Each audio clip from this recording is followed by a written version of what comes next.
और अब बात राहुल की करते हैं। पूरे देश को उस घड़ी का इंतजार था कि राहुल साहू कब अपने घर पहुंचे। आखिरकार लोगों का इंतजार खत्म हुआ है। 105 घंटे 80 फीट के बोरवेल में संघर्ष कर मौत को मात देकर राहुल साहू अपने घर पहुंचा है, अपनों के बीच पहुंचा है। वो अपोलो अस्पताल से डिस्चार्ज होकर घर पहुंच गया, जहां परिजन और ग्रामीणों ने आरती कर उसका भव्य स्वागत किया।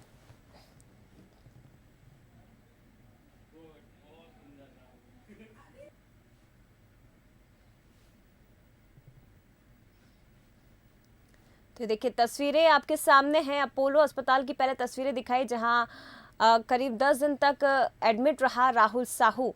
उसका ट्रीटमेंट चला और उसके बाद आखिरकार राहुल सकुशल स्वस्थ होकर अपने घर लौटा है। आप देख सकते हैं कितने बड़े स्तर पर उसके स्वागत किया गया। ढोल धमाकों के साथ वो उसे घर लाया गया है। आरती की थाली लेकर तमाम जो ग्रामीण हैं, तमाम जो लोग हैं वो मौजूद रहे। आरती उतारी गई और उसकी लंबी उम्र की कामना की गई। लेकिन इस वक्त हर शख्स की आंख में आंसू थे, क्योंकि उन्होंने परिवार का और राहुल का वो संघर्ष भी देखा था जब राहुल 105 घंटे तक बोरवेल में फंसा हुआ था। चलिए और भी ज्यादा बातचीत करेंगे, तस्वीरें भी आप तक हम पहुंचाने की कोशिश करेंगे। हमारे साथ संवाददाता उमेश मौर्य लाइव जुड़े हुए हैं। उमेश, हमने देखा था जब राहुल 106 घंटे तक फंसा हुआ था बोरवेल में, तब भी आप मौके पर मौजूद थे। हर एक तस्वीर हमने अपने दर्शकों तक पहुंचाई थी। और आज जब राहुल स्वस्थ होकर अस्पताल से डिस्चार्ज होकर अपने घर पहुंचा है, तो वो तस्वीर भी हम अपने दर्शकों को सबसे पहले दिखाएंगे। मैं चाहूंगी कि आप, क्योंकि आप शायद उनके घर पे ही मौजूद हैं, तो वो तस्वीरें हम तक पहुंचाइए कि कितनी खुशी आज क्षेत्र के लोगों को हो रही है, राहुल के परिजनों को हो रही है।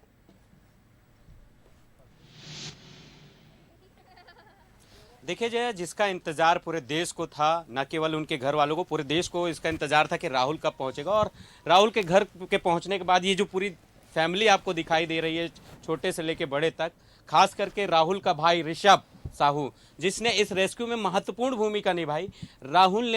राहुल को खाने देने के लिए यदि केला देना होता था तो हम ऋषभ का ही सहारा लेते थे। ऋषभ, भाई आ गया वापस, कैसा लग रहा है? बहुत अच्छा। कैसे इंतजार कर रहे थे? बहुत ज़्यादा इंतजार कर रहा था, बहुत खुशी लग रहा है। हाँ। बहुत अच्छा लग रहा है। उसके लिए गिफ्ट अभी पियानो लिया हूँ। पियानो बजाता है राहुल? हाँ, अभी बजा रहा था। हाँ। अभी बताया कि ऐसे बजा करके। हाँ। आपको देखा तो क्या फील किया, कैसे किया? वो आपको देखा, हंसता मुस्कुराया? हाँ, हंस रहा था वो। सबको देख रहा था तो हंस रहा है। हाँ हाँ। आप बुआ भी है उनकी, आपको कितनी खुशी मिल रही है राहुल आ गया है? बहुत खुशी लग रहा है। मतलब जैसे जन्म हुआ ना राहुल का, तो छठी में इतना खुशी नहीं हो रहा था, वैसे आज खुशी हो रहा है जब राहुल सबके बीच है। सबके आशीर्वाद, छोटे बड़े अधिकारी कर्मचारी, गांव की सरपंच, गांव की जितने भी हमारे छोटे भाई बंधु, माता पिता, काका काकी, भैया भाभी, और जो श्रुति बीडीसी में जो खड़े थे वो भैया भी दिन रात एक बूंद पानी भी नहीं पिए थे। सरपंच भैया, जो कलेक्टर साहब हैं, एसडीओ साहब हैं, जितने भी कर्मचारी अधिकारी हैं, सबसे मुखिया काका जी, सबके मैं प्रणाम कर रही हूँ। प्रणाम करते हैं। बजरंग साहू जी हमारे साथ हैं, राहुल के फूफे हैं। आप अपोलो अस्पताल में भी रहे 5 दिनों तक लगातार, और यहाँ पर जिस तरीके से रेस्क्यू चल रहा था वहाँ पर भी, तो 10 और 5 15 दिनों तक लगातार संघर्ष देखा है आपने राहुल का। जी, मैं घटना दिनांक से ही मैं यहाँ मौजूद हूँ, और इस घटना के परिप्रेक्ष्य में मैं कुछ कहना चाहूँगा कि सबसे पहले हमारे जो राहुल बेटा है, उसकी जो जज्बा को, दृढ़ इच्छा शक्ति को सलाम। दूसरी चीज़ ये है कि लाखों करोड़ों लोगों की जो प्रार्थना है, दुआ को भगवान ने स्वीकार किया और एक चमत्कार किया। जो है यहाँ इस अभियान में जो जुड़े हुए, चाहे वो मुख्यमंत्री महोदय हो, विधायक महोदय हो राम कुमार यादव जी, कलेक्टर साहब अपने, एनडीआरएफ की टीम, एसडीआरएफ की टीम, एससीसीएल या आर्मी, जितने भी यहाँ एक कलेक्टर से लेकर चतुर्थ श्रेणी तक के जो कर्मचारी, उनकी जो जज्बा, जो लगन आप सभी ने देखा है। मैं अपने परिवार की ओर से कोटि कोटि सबको धन्यवाद, सबको सलाम, सबको दुआएं दे रहे हैं। और आपको बता दूं कि एक सुकून देने वाला एक नज़ारा दिखाना चाहूँगा जया। जिस बोरवेल में राहुल गिरा था, उस राहुल उस बोरवेल को इस तरीके से पूरी तरीके से ढक दिया गया है। आप देखिए, ये भी एक तस्वीर हमें ये बताती है कि जो बोरवेल्स हैं, जो गड्ढे हैं, उसे ढक के रखना चाहिए। वो इसलिए क्योंकि कभी कोई दोबारा कोई राहुल इस गड्ढे पे ना गिरे। इसके लिए मुख्यमंत्री भूपेश बघेल ने निर्देशित भी किया है, तमाम जो जिले के कलेक्टर हैं उनको निर्देशित किया है कि जितने भी बोरवेल्स के गड्ढे हैं उसको तत्काल बंद कर दिया जाए, ताकि किसी तरीके की अनहोनी ना हो। फिलहाल पूरा गांव जो है राहुल के आगमन को लेकर खुश है। यहाँ पर और भी कुछ लोग हैं, उनकी बुआ है, उनसे भी बात करते हैं। आप लगातार पूजा पाठ कर रही थी, राहुल के लिए दुआ मांग रही थी। जी, मेरे राहुल मेरे पास आ गए, बहुत खुशी हुई मुझे।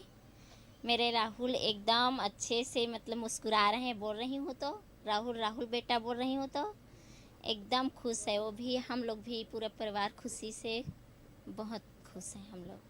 राहुल के रेस्क्यू के दौरान एक और ऐसे शख्स थे जिसको हम लोगों ने दिखाया नहीं, वो शख्स थे जिन्होंने पूरे लोगों को, जो पूरी टीम थी, उनको पानी पिलाने का काम कर रहे थे। लगातार जो लोग इतनी गर्मी में रेस्क्यू कर रहे थे उनको पानी पिलाने का। आपका शुभ नाम क्या है सर? मैं तो पूछ नहीं पाया था उस दिन आपसे। अच्छा, मेरा शुभ नाम पंडित वीरेंद्र कुमार शर्मा, ग्राम पंचायत पीड़ित विकासखंड मालखोदला, जिला जांजगीर चांपा, छत्तीसगढ़। जी, उस दिन आपको मैंने देखा भागते दौड़ते, पूरे 5 दिनों तक आप लोगों को चाय और पानी पिला रहे थे।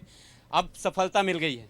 राहुल ने एक ऐसा, जब से जन्मा तब से मेरे को इतना बलशाली किया है कि मैं उसके काम में 5 दिन तक क्या सोना, क्या खाना, क्या पीना, मेरा सब हराम कर दिया था, भगवान में छोड़ दिया था। राहुल आज भी जब मिल गया तो ऐसा लगता है कि मुझे भगवान मिल गया।